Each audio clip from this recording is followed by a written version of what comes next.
kita ng Philippine Amusement and Gaming Corporation o PAGCOR bumagsak matapos alisin itong mga link ng online gambling sa mga payment platforms. Ito namang mga e-wallet platforms na gagamit pa rin para sa mga online sugal. Alamin natin ang buong detalye ng balitang yan tinutukan ni Bombo JC Galvez. Kinumpirma ng Philippine Amusement and Gaming Corporation na bumagsak ang kanilang kita matapos alisin ang mga link ng online gambling sa mga e-wallet platforms. Itong kinumpirma ni Attorney Jessa Maris Fernandez, Offshore Gaming Licensing Assistant Vice President sa pagdinig ng Committee on Games and Amusement. Ayon kay Fernandez, nalugi ng halos 40 hanggang 50% ang kita ng PAGCOR sa loob ng 2 linggo matapos i-delink ang mga online gambling mula sa mga payment platforms. Ipinunto ng opisyal ng datos ay mula sa account records at Electronic Gaming Licensing Department ng ahensya. Bagamat nakaranas ng pagkalugi ang korporasyon, nilinaw ni Fernandez na hindi total ba ng nais ng PAGCOR kundi mahigpit na regulasyon sa industriya, alinsunod sa naunang pahayag ni Chairman Alejandro Tenco. Iginit ni Senator Erwin Tulfo, Chairman, na ang pagbagsak ng kita ay patunay na may epekto ang naging hakbang laban sa online gambling, partikular sa paggamit ng e-wallet sa mga transaksyon. May nagsasabi ho sa akin na wala na raw po, nawala na yung mga scatter, kung saan-saan na lang. Ngayon parang nabawasan. Meron ho ba talaga impact? Let me ask you, PAGCOR, yung pag-alis ng GCash o ng Paymaya, ng e-wallets, ng mga links na ito sa kanilang app? Yes, Mr. Chair, we confirm po na nagkaroon po ng effect.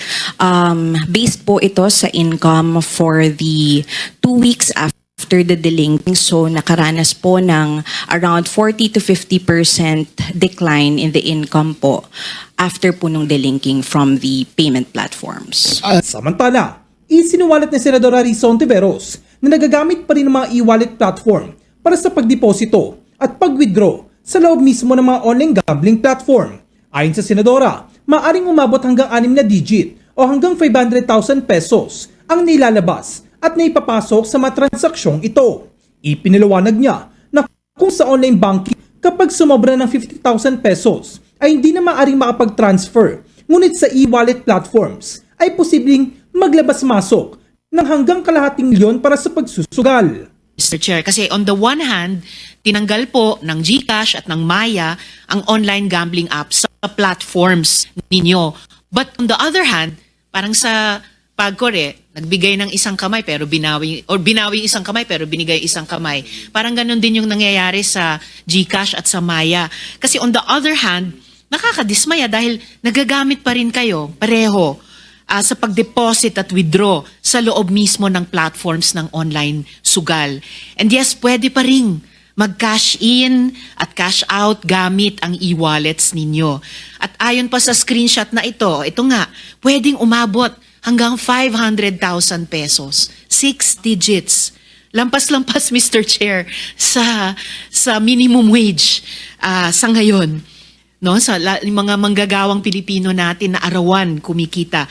Samantala, pai-issuean ng komite ng show cause order ang opisyal ng Meta Philippines dahil sa hindi pagdalo sa pagdinig ukol sa online gambling. Sa sulat kay Senator Erwin Tulfo, sinabi ni Jenixon David, Public Policy Manager ng social media giant na nasa Singapore at Amerika, ang kanilang authorized representatives kaya hindi nakadalo. Gayunman, handa raw sila makipagpulong kay Tulfo at magsumite ng position paper.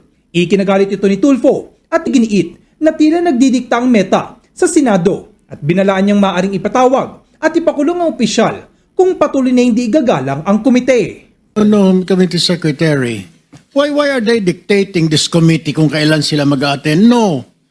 Ay kung ganyan pala, gusto pa nila, and I don't agree attendance. I don't know kung kailangan siguro isapina yung country representative nila. I mean, that's not an excuse na in their own time and in their own explanation. May problema sila. Sila ngayon nangunguna dito na nakita ko na may mga vlogger dyan na nagpo-post na sinasabi na nanalo siya. Parang inihikayat pa yung mga tao, yung mga viewers. And then sasabihin nila, they can't. Nawala na nga, inalis na nga natin dito sa mga e-wallets, doon napunta sa kanila. And then may mga May mga links sila doon na pwede kang magsugal and then they don't want to attend. So don't force me, Meta, na isabpina ko pa kayo because I know they have country. Who signed that letter? Para sa Bombo Network News, ako si Bombo JC Galvez and this is Bombo Radio Philippines, the #1 and most trusted source of news and information.